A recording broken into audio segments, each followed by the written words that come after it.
church of love and money, the church of...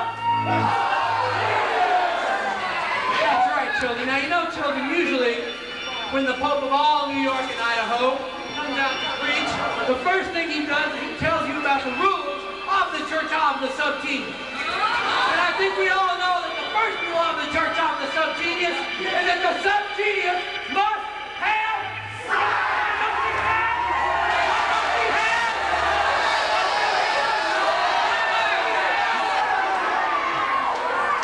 He must have slap.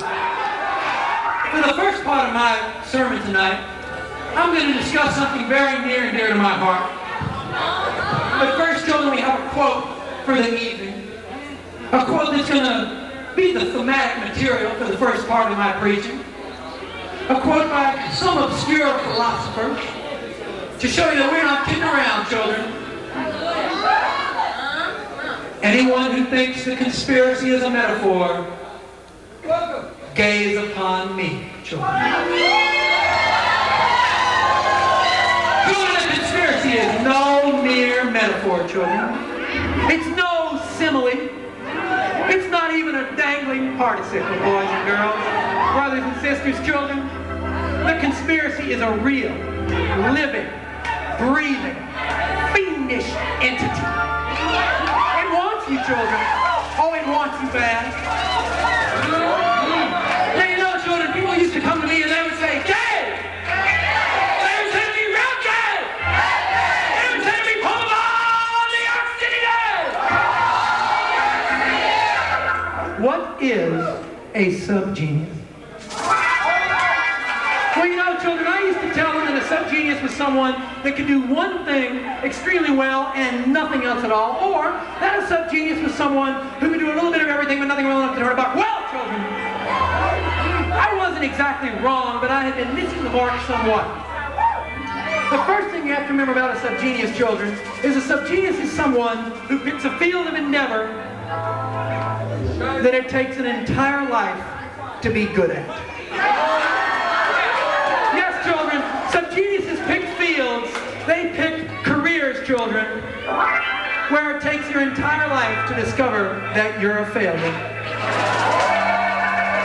But the thing you want to remember about a SubGenius, children, the reason you'll never find a true SubGenius in the corridors of power, children, the reason you'll never find a SubGenius tromping on the backs of his fellow men and women, children, is that unlike the ravenous egotists, the power mongers that walk the corridors of power, SubGeniuses, true SubGenius, are all, one and all, children, shy egomaniacs. Yes, children, SubGeniuses are shy egomaniacs. They need a structure, a church, an entity, a brotherhood in which to push their ego onto others. And then it's only in the spirit of collaboration, children. Now, children, I want to talk about something a bit more serious. I want to talk about this supposed death of Bob. Children, you'll notice at the seance a little earlier, the Pope of all New York was not in attendance. Ask me why that was. Ask me why that was.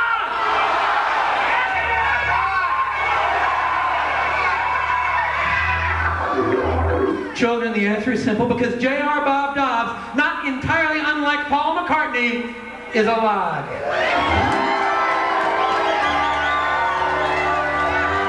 Why, children, they would have you believe, children, that last year in this wonderful city of San Francisco, that J.R. Bob Dobbs actually came here for a revival. Well, children, that's very flattering to you, the audience, and of course it makes all of us feel good, but let's face facts about corporate America. Children, how is corporate America composed? Why? You all know it's composed in a pyramid. Yes, it's composed in a pyramid, children.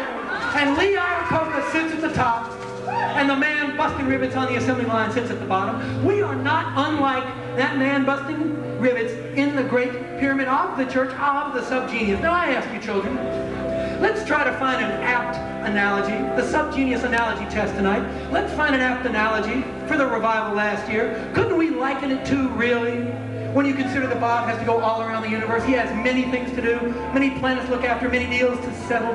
Really, that devival was more or less like a meeting of junior salesmen in Dubuque, Iowa. Now, children, do you believe for 1 minute Lee Iacocca would come to that meeting of salesmen? Say no! Say no! Say no! Say no, goddammit! That's right, children. He wouldn't come, and I believe that neither would the real Bob Dobbs come here. No offense meant to you, you're a fine audience, and we are indeed fine preachers, but we're Bob's foot soldiers, and Bob has better things to do. Now then, children, if Bob sent one of his many android doubles here, if Bob was elsewhere, if the android double was shot, then Bob must be alive, children. He must be alive. And that's why I say to you, children, to close the first part of my sermon, if your Bob is dead, try mine.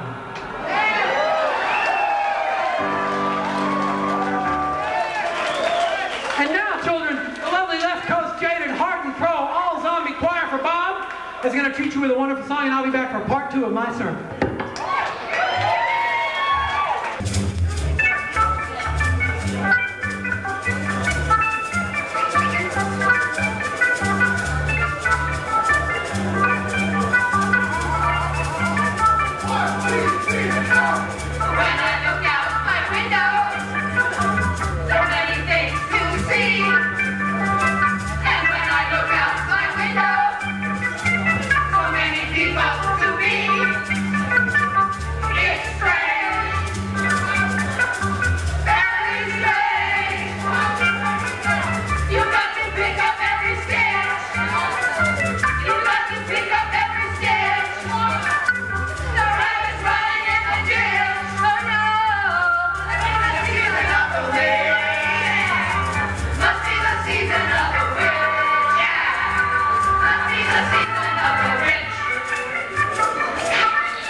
Church of the SubGenius might just be, we ain't that swooped.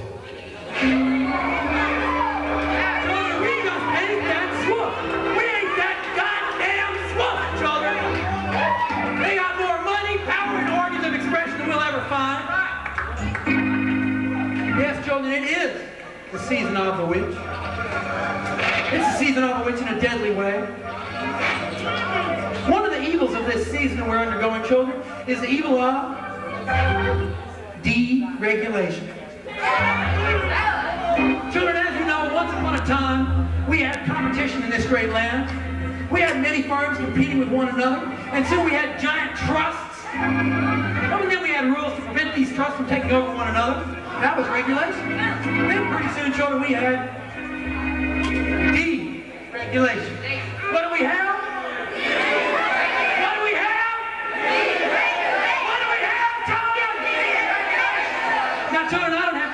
Who have flown in an airplane recently, just what a travesty of a mockery of a sham deregulation is. Now, children, if that plane isn't full enough, they'll just cancel the son of a bitch, and you can whistle for your money and your schedule.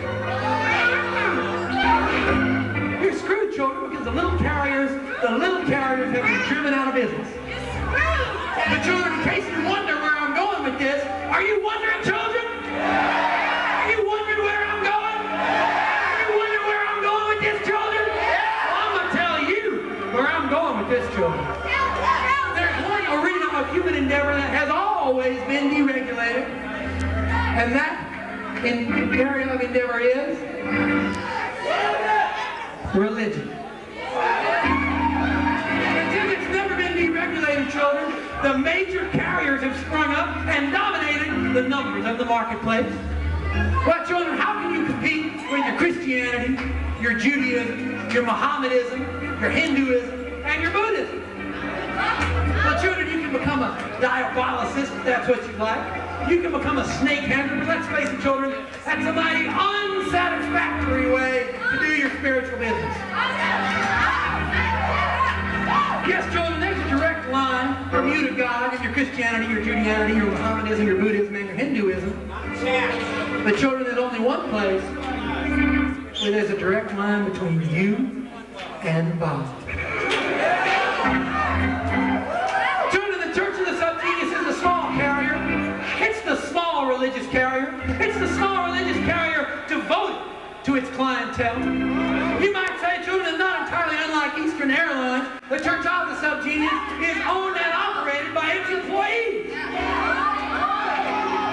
But children, like all of these carriers, like all of your carriers, your big carriers and your small carriers, your Bahama Airlines and your United, we have one thing in common with them. We operate on a profit basis. Now, children, there are people that come around to me lately and they've been saying, you know, I thought the church was dead. Thank you very much. I thought the church was dead, children. I haven't heard anything from the church. But I ask you, children, what has the church heard from you? And you, and you, and you.